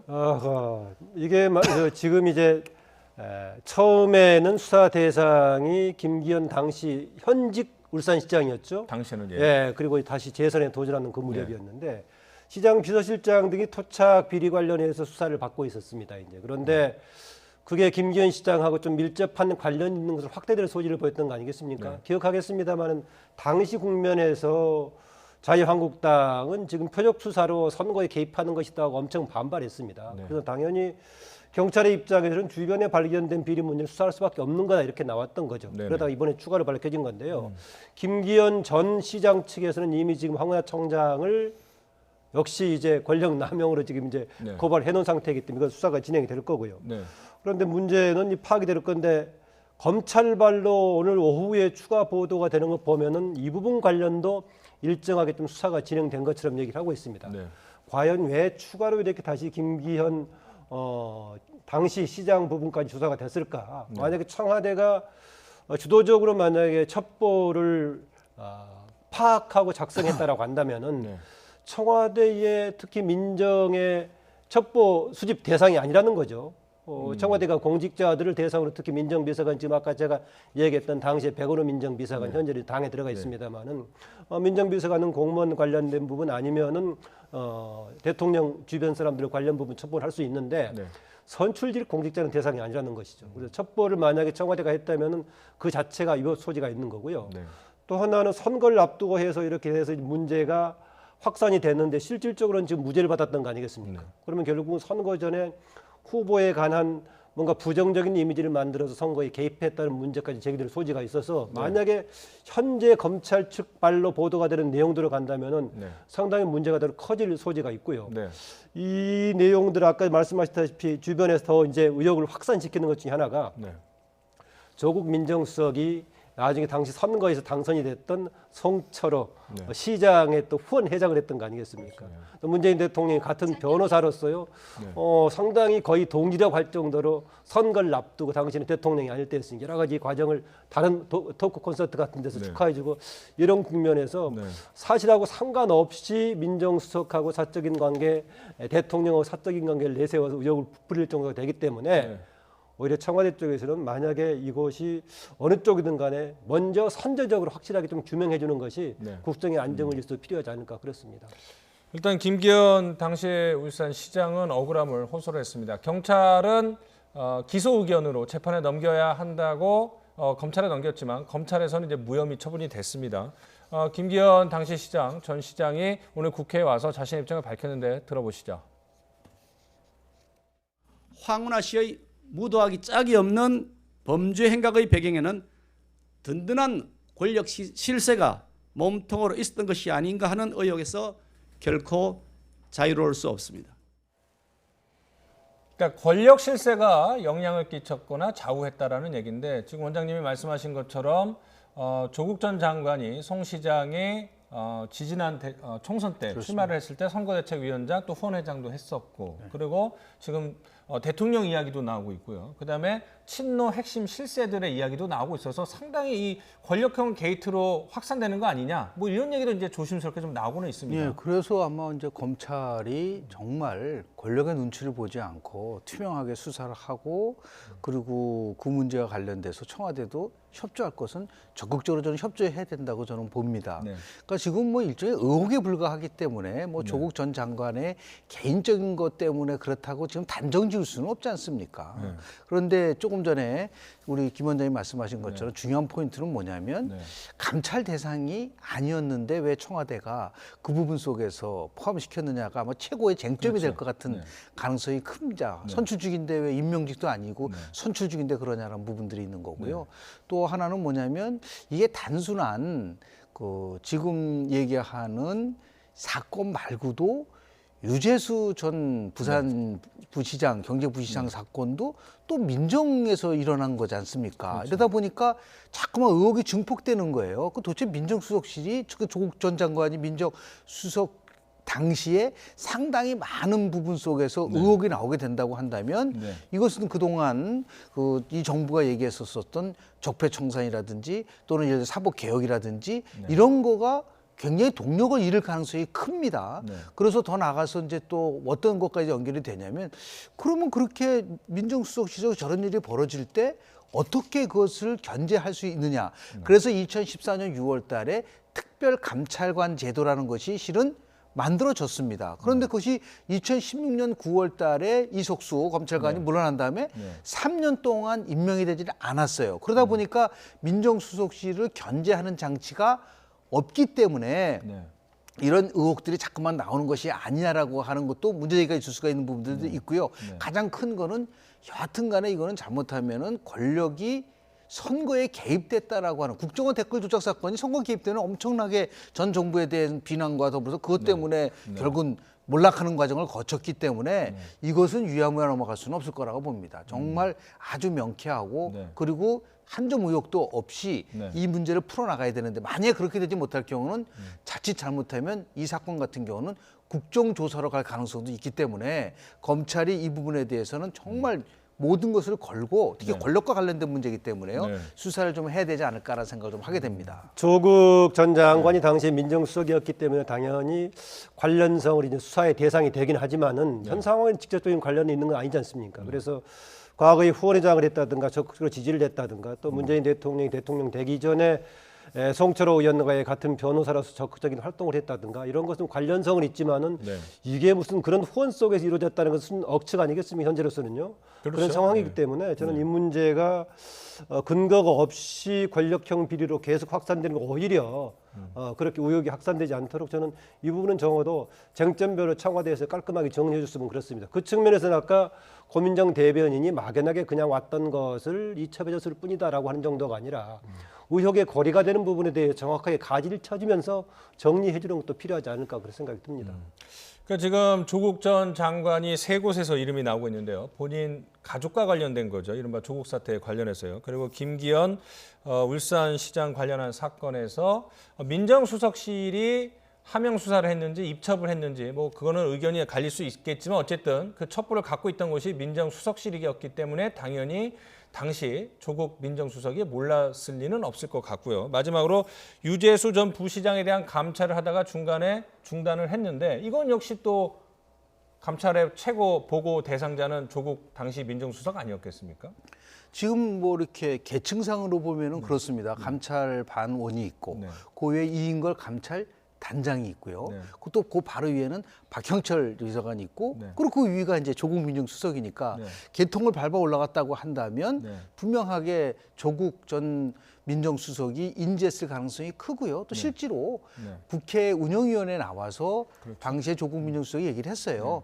뭐 이거는 해보니까 아주 경미한 품위와 관련된 거기 때문에 그냥 예를 들어서 중단했다. 근데 문제는 그럼 경미한 품위 손상이라는 게 뭐냐라고 얘기했을 때 이거는 개인 프라이버시와 관련된 거기 때문에 얘기할 수 없다라는 것까지 얘기를 했단 말이에요. 근데 거꾸로 얘기하면 분명하게 그거는 조국 전 민정수석도 그 유재수 부시장과 관련된 사건은 분명하게 인지를 하고 있는데 지금 많은 쪽에서는 혹시 이렇게 감찰 대상자가 지속적으로 영전을 한 배경에 혹시 청와대 윗선이 있는 것이 아니냐는 걸 가지고 또 여러 그 의혹이 제기되고 있기 때문에요. 아마도 조국 전 민정수석 말고도 그 밖에 다른 청와대 윗선이 누구냐라는 것이 쟁점이 된다고 한다면 정부로서는 굉장히 곤혹스럽고 지금 뭐 연말인데요. 패스트 트랙 때문에 얼마나 지금 이 전국이 혼란스럽습니까? 여기에 이러한 사건들이 터져서 의혹이 터지다 보니까 굉장히 곤란한데 결국은 가장 확실한 방법은 정직이 최상의 정책이다. 예, 그렇게 통해서 투명하게 모든 사실을 사실 그대로 얘기를 해야지만이 이 문제를 풀어갈 수 있는 지혜가 얻어질 수 있지 않을까라는 생각을 좀 합니다. 조금 전에 이제 유재수 전 부시장이 구속이 됐지 않습니까? 그 구속은 이제 개인의 책임, 뇌물죄 등으로 구속이 된 건데 지금 지적하신 대로 청와대 민정수석 관련 두 가지가 있다고 봅니다. 하나는 그 국회 나와서 조국 당시의 수석이 본인의 역할에 대해서 얘기를 했기 때문에 알고 있었다는 것이죠. 알고 있었는데 정말 지금은 구속될 정도이기 때문에 상당히 심각한 거 아니겠습니까? 그러면 당시에 민정수석실에서 파악을 했을 때도 그 정도였는지 정말 조국 수석이 말한 대로 그렇게 심각한 정도는 아니고 사적으로 좀 문제가 있는 정도였는지 그 하나가 판별이 돼야겠고요. 그다음에 조국 수석은 분명히 상황을 알고 있었지만은 그게 조국 수석이 봐주려고 해서 한 것인지 아니면 또 다른 수준에서 이제 권력이 작용했던 것인지 그것도 판단의 부분 같습니다. 일부 언론들에서는 그 윗선이라고 얘기하는데 윗선일 수도 있겠고 아니면 옆에 다른 아는 사람의 부탁일 수도 있겠고 하기 때문에 관련성과 당시의 비위 정도에 대한 파악 두 가지 같이 쟁점이 될 걸로 보입니다. 그러니까 저희 입장에서도 지금 뭐 관련된 보도가 쏟아지고 있기 때문에 의혹 수준 또 전언인지 팩트인지 사실은 좀 판별하기가 좀 어려운 상황이지만 뭐 조국 전 수석이 전 장관이 당시에 여러 곳에서 유재수 전 부시장에 대한 감찰과 관련해서 전화를 받았다 뭐 이런 진술 얘기를 했다라는 것도 있기 때문에 자 그런데 이제 검찰이 이인걸 전 특감반장 그리고 박형철 반부패 비서관 수사를 하고 있고 지금 유재수 전 부시장에 대한 신병도 확보를 했는데 이인걸, 박형철 두 사람이 또 검찰에서 입장을 조금 청와대 쪽에 안 좋은 그런 얘기를 했다고 하고요. 그리고 특감 반원들도 당시에 좀 이해할 수 없는 뭐 외압이 있었다 뭐 이런 식으로 얘기를 했다고 하니 검찰에서는 큰 어떤 카드를 갖고 있기 때문에 말씀하신 것처럼 이 청와대가 정확한 팩트를 솔직하게 얘기를 하지 않으면 오히려 큰 부메랑이 돼서 내관이 폭발할 수 있는 그런 파급력을 예측할 수 없는 큰 사건으로 번질 수도 있을 것 같아요. 그건 뭐 그렇습니다. 왜냐하면은 지금 청와대 민정수석실에 있었었던 김태우 네. 그 특감 발언이라든지 아니면 뭐 지금 얘기한 이인걸 단장이라든지 박형철 비서관이 전부 다 공통적으로 얘기한 것은 분명히 윗선에서 보고를 했고 윗선에서부터 어떤 지시를 받아서 중단돼서 이인걸 감찰단장이 굉장히 화를 냈었었다. 이렇게 되느냐라고 얘기할 것까지는 그것도 이제 사실인지 아닌지는 모르지만 언론 보도에서는 그렇게 나오고 있습니다. 그래서 그게 만약에 맞다고 한다면 이거는 이제 나름대로 명쾌하게 갈라져야 되고요. 또 유재수 전 부산 경제부시장이 비리가 이게 청와대에서 감찰 이전 것인지 아니면은 지금 뭐 일부 언론에서는 경제부시장이 되고 나서도 예를 들어 여러 가지 그 비리와 관련된 것이 있다고 얘기를 하고 있기 때문에 이것은 굉장히 파급력이 클 수밖에 없는 부분이라고 통상적으로 보면 감찰 대상이 예를 들어서 수사를 받아 잠적을 하게 되면 파면 조치를 하거나 직위 해제를 하는데도 불구하고 그냥 명예퇴진시키고 그리고 1급의 국회 정무위원회 수석 전문위원으로 가고 또 다시 경제부시장으로 가니까 좀 상식적으로 보면은 좀 너무나 이례적으로 영전을 했다는 부분들은 팩트지 않습니까? 이것은 분명히 뭔가 윗선에서부터의 지시가 있지 않았느냐라고 하는 의혹을 갖기에 충분하다. 그러니까 아마도 이제 구속이 됐기 때문에 그 부분 속에서 검찰이 집중적으로 수사를 하게 되면 이 부분은 특히 아까 조금 전에 얘기했었던 우리 김기현 전 시장의 수사와 달리 본인이 조국 전 민정수석이 분명히 인지를 하고 있었기 때문에 결국은 조사를 받을 수밖에 없는 그런 위치가 아닌가 생각을 좀 합니다. 그렇게 중요한 것은 아니지만 유재수 전 부시장 관련해 가지고요. 그만두고 나서 병가 있다가 당 쪽으로 갔다는 거 아니겠습니까? 일부 보도에서 그런데 정무위원회 수석 전문위원으로 갔다는 보도도 있고 또 당의 수석 전문위원 했다는 소리도 있어가지고 제가 좀 파악을 해봤더니요. 국회직의 수석 전문위원, 그건 공무원 아니겠습니까? 그렇게 있었던 것은 아니고 당직으로서의 정책위원회에서 정무위 분과의 수석 전문위원을 했다. 그러니까 국회 정무위 수석 전문위원은 말 그대로 공무원으로서 1급이 되는 것이고 국회 당에서의 수석 전문위원도 그런 급은 될 수는 있습니다. 만약에 원내 대표실에 들어가서 실장급 간다면 1급은 될 수가 있는데 공식적으로는 지금 이제 국회직으로서의 수석 전문위원은 아니었고 제가 확인해 보니까 정책위에서 수석 전문위원 했던 걸로 확인이 됩니다. 또 하나 생각이 나는 게요. 조국 수석이 장관 되기 전에 인사청문회 하지 않으니까 기자 간담회를 먼저 했지 않습니까? 그리고 4일 뒤에 6일 날 이제 청문회를 했는데 2일 날 기자 간담회 했던 내용하고 청문회 했던 내용하고 달라진 내용이 뭘까라고 YTNS한테 질문을 했을 때 딱 하나 떠오르는 것이 당시에 질문했던 김도부 의원이 유재수 관련 부산 전 부시장 관련 질문했던 것이 당시는 부시장이었었죠. 쟁점이 될 소지가 있다. 그 이전에 김태우 특감 반원이 그만두면서 문제 제기했었지만 지나가 버렸거든요. 그랬는데 당시에 조국 장관 청문회를 두고 이 문제가 불거져 가지고 만약 이게 사실로 된다면 좀 복잡해질 여지가 있다라고 했었는데 장관 그만둔 다음 이 문제가 좀 복잡하게 확산이 되고 있는 것 같습니다. 그렇죠. 자, 그렇다면 자유한국당은 어떤 반응을 보이고 있을까요? 나경원 원내대표 발언 내용 한번 들어보시죠. 21세기에 벌어진 초대형 부정선거이고 선거농단입니다. 유재수 전 부산시 부시장 감찰 무마, 이것이야말로 친문무죄, 반문유죄의 전형입니다.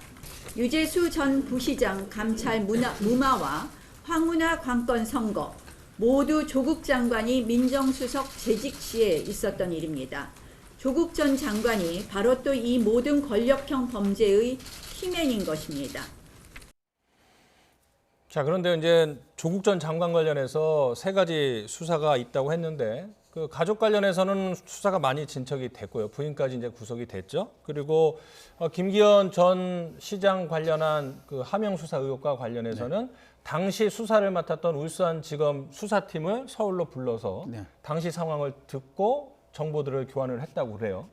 그리고 이제 유재수 전 부시장 관련한 첩보 내용은 이미 김태호 전 비서관이 청와대 쪽과 등을 돌리고 검찰 수사에 적극적으로 나서고 있지 않습니까? 그렇습니다. 결국 정리를 하자면 검찰 입장에서는 엄청난 지금 정보를 갖고 있는 상황이거든요.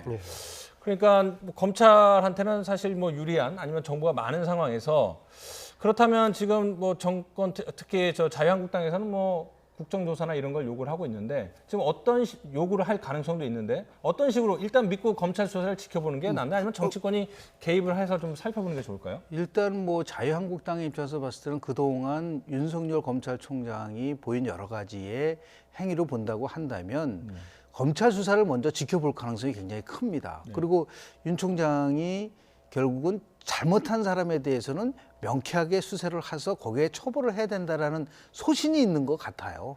그러니까 이게 뭐 어떠한 권력을 갖고 있는다 하더라도 분명하게 본인이 얘기를 했고 또 그리고 지금 또 여러 가지 검찰 개혁에 대한 안들 그동안 많이 나왔었지 않습니까? 그러니까 너무 지나치게 권력을 통해서 이 부분을 그 재단을 해서도 안 될 뿐만 아니라 결국 수순은 그렇게 될 수밖에 없을 것 같습니다. 개인 비리와 관련된 부분은 이제 뭐 정경심 또 동양대 교수와 관련된 병합적인 거로 갈 수 있는 것이고 이거는 의외로 속도가 좀 빨라질 수 있을 거라고 봐요. 아직 복잡한 사항이 아니지 않습니까? 그리고 또 특히 이제 유재수 전 부시장은 구속된 상태이기 때문에 일차적으로는 검찰 수사 결과를 지켜볼 텐데 다만 걱정스러운 거는 뭐냐면 그럴 경우에 윤석열 검찰총장이 마치 청와대와 각을 세우면서 청와대를 흔들려고 하는 것은 아니냐라고 하는 그런 의혹에 대해서는 너무 우리가 지나치게 많이 나가서는 안 된다라는 거죠. 그러니까 또 이것을 보고 결국은 뭐 윤석열 검찰총장을 흔들고 검찰 개혁해야 된다 이런 식으로 가기에는 이 사안이 너무 구체적인 부분들이 좀 있어서 좀 차분하게 저는 그 검찰 수사 결과를 지켜봐야 될 필요가 있지 않을까 생각을 좀 합니다. 현재 지금 문재인 정부에서 검찰 수사 진행 상황하고 청와대하고 지금 상황을 이렇게 보고하거나 주고받고 그러지는 않는 것 같습니다. 이 점에서는 아주 바람직해 보이는데요. 예전 같으면 수시로 사실상 검찰 수사가 진행되고 있는 상황을 청와대가 파악해가지고 거기에 합당하는 차원에서 이제 해명을 하든 변명을 하든 막든 했었는데 지금 검찰발 보도 순위하고 청와대에서 지금 이렇게 해명하는 브리핑하고 보면 수준이 상당히 차원이 다른 걸 보면은 적어도 현 상황에서는 검찰이 수사하고 있는 내용이 수시로 청와대에 보고가 된다 그러 주고받거나 그렇게는 진행되지 않고 있는 것 같다라는 점에서는 그 독립성에서는 지금 바람직해 보이긴 합니다. 그러니까 어쨌든 뭐 좋은 의미인지 나쁜 의미인지 모르겠지만은 정부의 균형에 있어서 청와대는 조금 뒤처져 있는 상황일 수밖에 없겠군요. 그 언론 보도가 좀 더 앞서가고 있고. 네, 그런 상황이죠. 그래서 청와대가 조금 당혹스러울 수도 있을 것 같은데, 자 그렇다면 이 조국 전 장관 가족 수사와 관련해서 진영에 따라서 이제는 찬반 의견이 있었고 경론이 벌어지지 않았습니까? 그렇습니다. 그렇다면 뭐 우연의 일치인지 조국 전 장관과 관련한 뭐 대형 사건으로 비할 수 있는 사건이 지금 2개가 불거졌는데 그렇습니다. 그럼 이제 총 3개가 됐는데 글쎄요, 뭐 검찰이 아니면 윤석열 검찰총장이 이 3가지를 다 크게 보고 했는지 아니면 우연의 일치로 잇따라 발생이 됐는지 어떻게 봐야 될까요? 그럼 뭐 이제 의도적인 거냐 아니면은 지금 말씀하신 것처럼 우연이냐라는 부분들이 있는데요. 그 조국 전 장관 2개월 동안의 검찰의 수사 내용과 관련된 부분 속에서 실은 비리 부분이 있었지만은 언뜻 청와대 민정수석실과 관련된 부분들도 나오긴 나왔었습니다. 그러나 워낙 이제 개인 비리와 관련된 부분에 비중이 워낙 크다 보니까 그렇게 된 것이고요. 그리고 뭐 검찰의 입장에서 봤을 때는 대통령이 지시를 했잖아요. 권력의 눈치를 보지 말고 결국은 정확하게 살아있는 권력에 대해서 수사를 하라고 얘기를 했기 때문에 그런 면에서 보면 오히려 윤석열 검찰총장은 검찰개혁의 안에 대해서 준수를 하면서 할 수 있는 모든 것을 하는 것이 오히려 자신의 임무를 다하는 것이다라는 생각을 하게 되는데 워낙 지금 뭐 가짜뉴스도 많고 의혹도 많고 하기 때문에 바람직하지 않은 거는 청와대와 검찰 간에 있어서의 대립적 구도 그리고 법무부가 얘기하는 여러 가지 검찰 개혁이 마치 검찰 죽이기가 되고 그것을 위해서 검찰이 이거를 반격을 하기 위해서 지금 같은 수사를 한다라고 하는 이러한 식으로 만약에 논리적 구조를 가지고 간다고 한다면 그것은 제가 볼 때는 굉장히 바람직한 방향은 아니라는 생각이 좀 듭니다. 청와대가 권력기관으로서 작용을 한다면 아무래도 민정 쪽이 그 역할을 할 가능성이 좀 크지 않겠습니까? 네. 이전에 박근혜 정부에서도 사실상 청와대 논란이 됐던 것이 거의 대부분 우병우 비서관일 때부터 수석까지 왔다 갔다 했었고 그걸 총지휘하는 것처럼 보였던 것이 김기춘 실장이 이렇게 했다시피 민정이 그런 성향이 있고요. 지금 최근 세 개하고 관련된 것은 두 개는 그 조국 수석이 장관이 임명되면서 여러 가지 언론 검증과 청문 과정에 드러났던 것이고요. 네.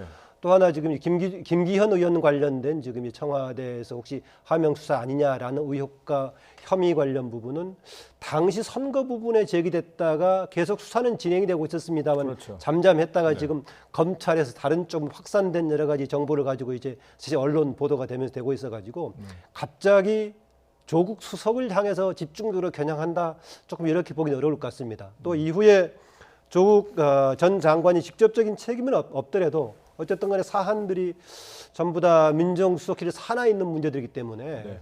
적어도 정치적으로는 그 책임은 좀 감당해야 되지 않을까 그런 생각이 들긴 합니다. 알겠습니다.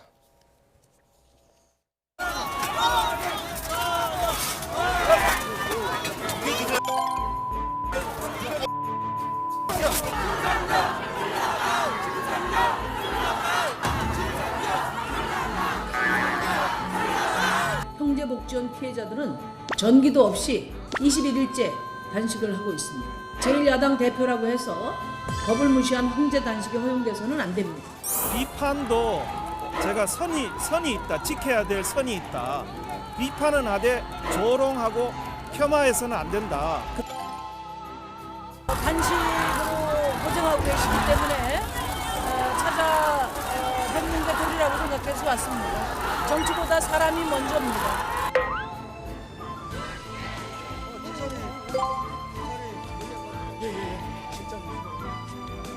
지지해 주시고 그분의 충정에 대해서 그렇게 해주신다면 이렇게 고통스러운 것도 그 마음속으로 든든하시고 또 버틸 힘이 생기시지 않을까 그런 생각이 듭니다.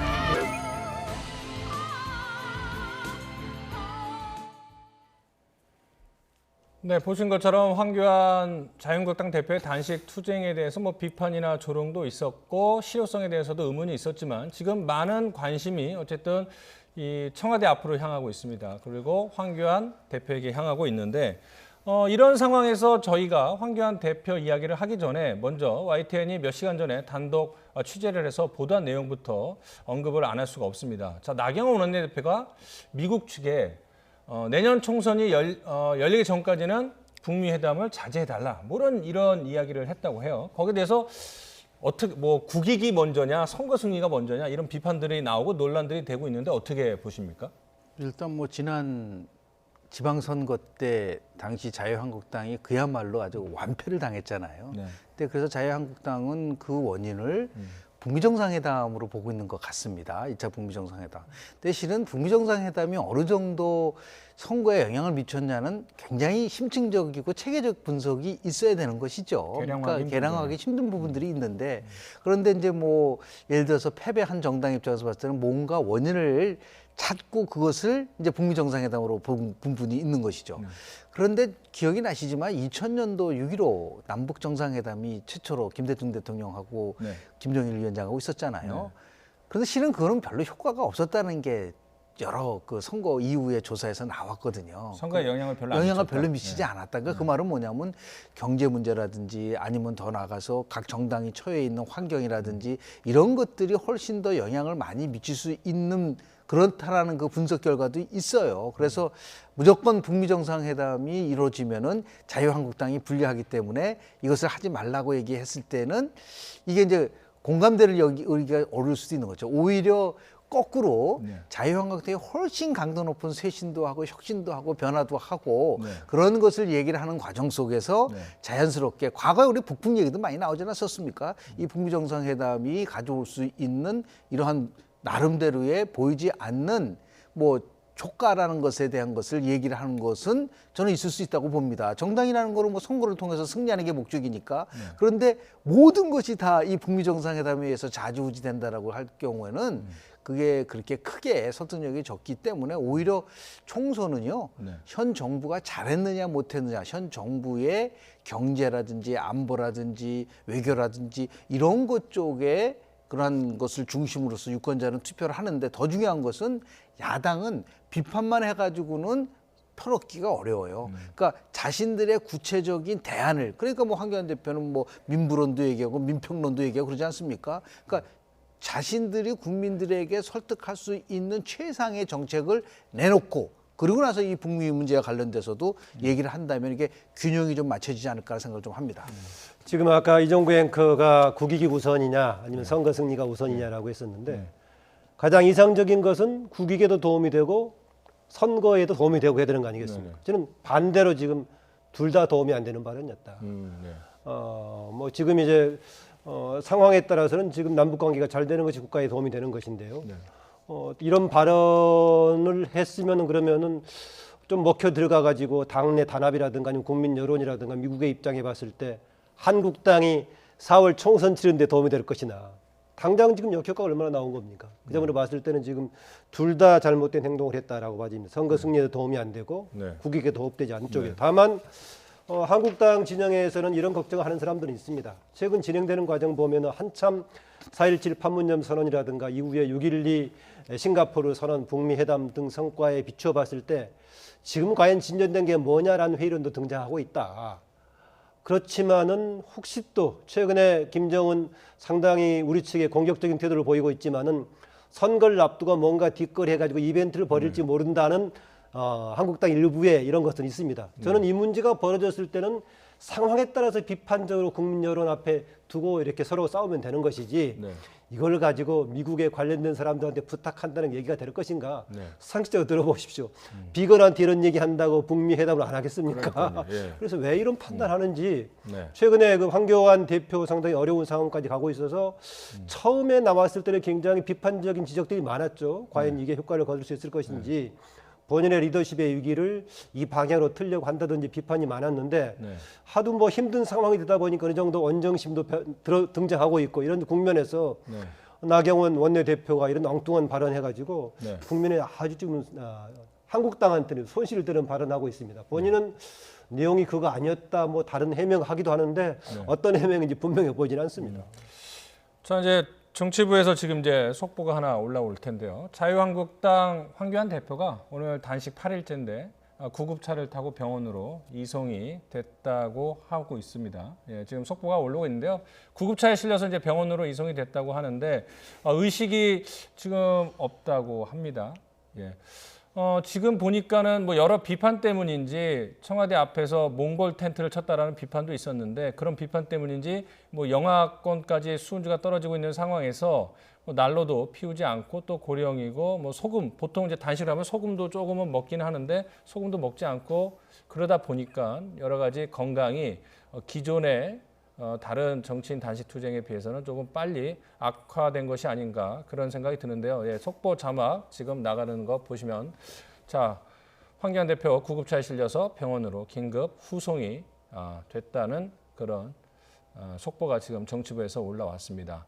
신촌 세브란스 병원으로 이동했고요. 의식을 잃었다, 의식이 없는 것으로 알려졌다고 하니까 건강이 많이 안 좋다라는 이야기는 있었는데 이 추운 날씨 속에서 급격하게 건강이 나빠져서 아마 본인이 계속 남겠다고 했지만 의식을 잃고 뭐 결정을 할 수 있는 거는 이제 본인이 할 수가 없겠죠. 의식을 잃었기 그렇습니다. 때문에. 예, 그래서 이제 당직자들이 결정을 해서 신촌 세브란스 병원으로 이동을 한 것으로 보입니다.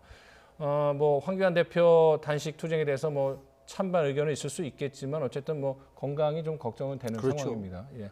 자 그러면 일단 황교안 대표는 신촌 세브란스 병원에서 의식을 회복하고 건강이 회복할 때까지 이제 치료를 받을 것이고 그렇습니다. 그러면 지금 어쨌든 1+4 체제에서 자유한국당을 빼고 더불어민주당과 다른 야당이 패스트트랙 관련해서 이제 법안 처리를 하는데 결국 자유한국당이 황교안 대표가 의식을 잃고 병원으로 이송된 상황에서 어떤 선택을 할지 그 부분이 이제 중요한 결정을 해야 되는 상황 아니겠습니까? 네, 뭐 두 개가 걸려 있는 것 같습니다. 지금 뭔가 절충안을 만들어서 하겠다는 것인데요. 하나는 여전히 대한신당을 중심으로 해가지고 지역구를 줄인다면 하나라도 줄인다면 못하겠다라고 하고 있어서 그 부분 문제가 좀 걸려 있습니다. 왜 그 얘기하냐면은요. 지난번 패스트트랙을 완성시킬 때 소수 야당들이 모두 동의했기 때문에 가능한 거 아니겠습니까? 그래서 소수 야당의 대다수가 동의해야만이 아마 국회 표결 과정에서 과반을 확보할 수 있을 겁니다. 그래서 그 부분이 걸려 있고요. 또 하나 지금 지역구를 줄이되 최소한 줄인다고 해가지고 심지어는 250대 50 얘기까지 나오고 있는데요.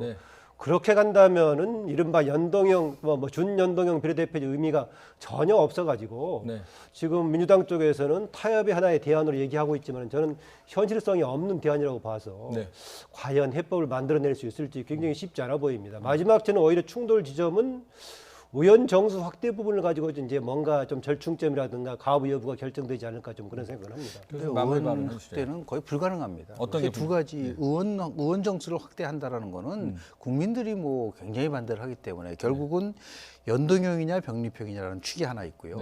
이거를 권역별이냐 전국단위냐라는 부분들이 있습니다. 그러면 250대 50을 하든 240대 60을 하든 간에 그렇게 해서 숫자가 고정이 되면 그 상황 속에서 이것을 연동형으로 할 것이냐 아니면은 병립형으로 할 것이냐 문제가 나오는 거고요. 이렇게 줄어들어 버리면 저는 권역별이라는 것은 의미가 없어져 버립니다. 권역별, 연동형 둘 다 의미가 없어지죠. 다 없어져 버리죠. 그렇기 때문에 결국은 절충안을 이렇게 되면 다른 정당들이 특히 정의당이 받아들일 수 없을 거라고 봅니다. 왜냐하면 자, 교수님 잠시만요. 말씀 중에 죄송한데 지금 어쨌든 상황이 조금 뭐 심각하게 돌아가는 것 같으니까 그리고 저희가 이제 황교안 대표와 관련돼서 이야기를 하고 있으니까 일단 속보 자막은 계속 내놓으면서 시간을 저희가 뭐 새로운 소식이 들어올 수 있으니까 관련 속보는 계속 나가면서 말씀을 드리겠습니다. 지금 어쨌든 황교안 대표가 청와대 앞 분수대에서 단식 노성 8일째를 하다가 신촌 세브란스 병원으로 이송이 됐는데 의식을 지금 잃은 상태라고 합니다. 뭐 회복이 될 수 있을지 그런 것들이 지금 정확하게 전해지지 않아서 일단 그런데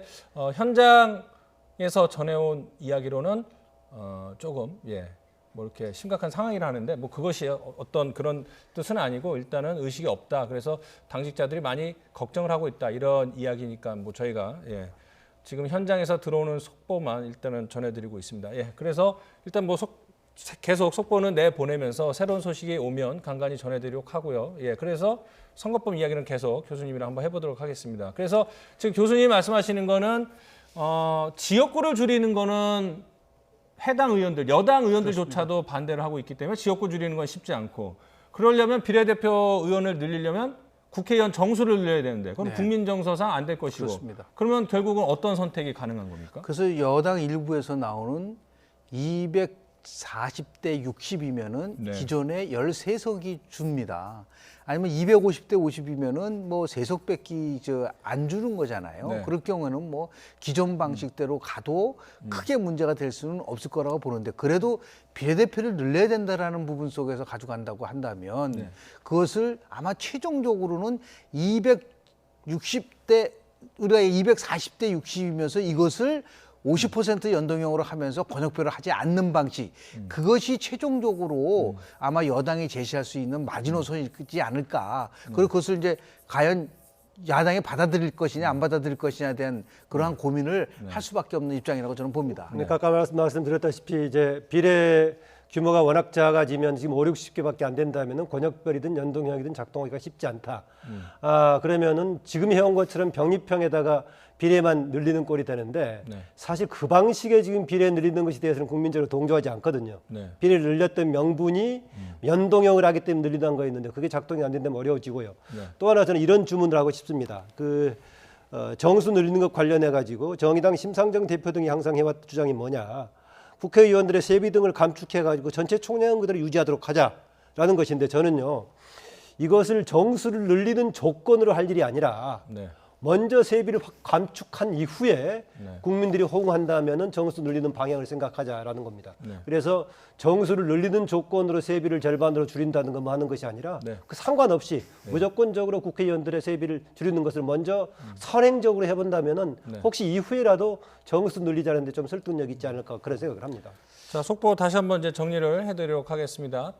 자유한국당 황교안 대표 오늘로 단식 8일째인데요. 의식을 잃으면서 신촌 세브란스 병원으로 긴급 후송이 됐다라는 그런 소식입니다. 의식을 잃었다고 하는데 지금 의식이 회복됐는지 건강 상태는 어떤지 아직 정확한 소식은 전해지지 않고 있는데요. 현장에서 소식이 들어오면 속보로 바로 전해드리도록 하고요. 만약에 저희 뉴스 시간이 끝나도 들어오지 않으면 다음 자정 뉴스에서도 정확한 상황을 설명을 해드리도록 하겠습니다. 자, 저희 이제 뉴스 시간이 좀 정해져 있는데 황교안 대표가 8일 만에 이제 의식을 잃었다고 하는데 조금 좀 뭐라고 그래야 될까?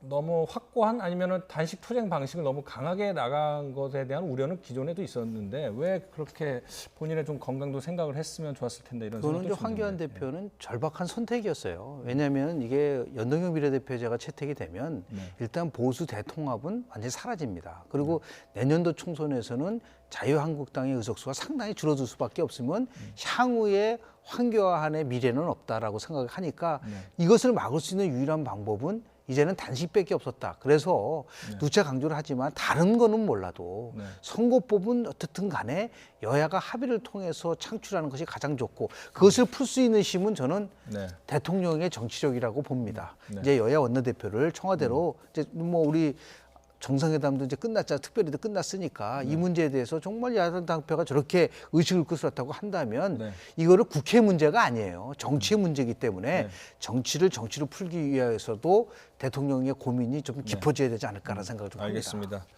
네, 뉴스 속보까지 전해드렸습니다. 오늘 나이트 포커스 김만음 한국정치아카데미 원장, 김형준 명지대 교수 이렇게 두 분과 함께 전국 상황까지 알아봤습니다. 오늘 두 분 말씀 고맙습니다. 네, 고맙습니다.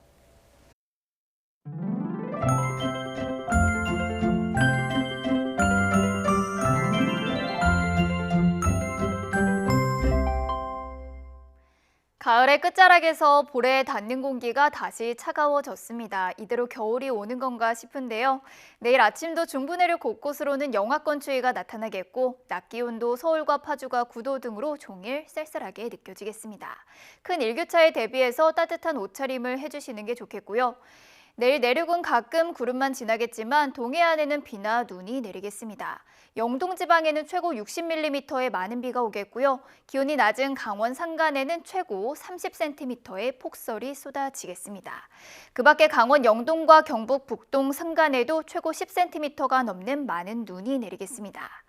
내일 아침 기온은 오늘과 비슷하거나 조금 낮겠는데요. 서울의 아침 기온은 1도, 대전은 영하 2도로 출발하겠고요. 낮 기온은 오늘보다 조금 높겠습니다. 서울의 낮 기온은 9도, 대전은 11도, 광주는 13도, 울산은 10도로 예상됩니다. 일요일에는 전국에 비 예보가 나와 있고요. 비가 내린 뒤 다음 주에는 다시 매서운 추위가 찾아올 전망입니다. 지금까지 날씨 정보였습니다. 수요일 뉴스나이트 마치겠습니다. 고맙습니다.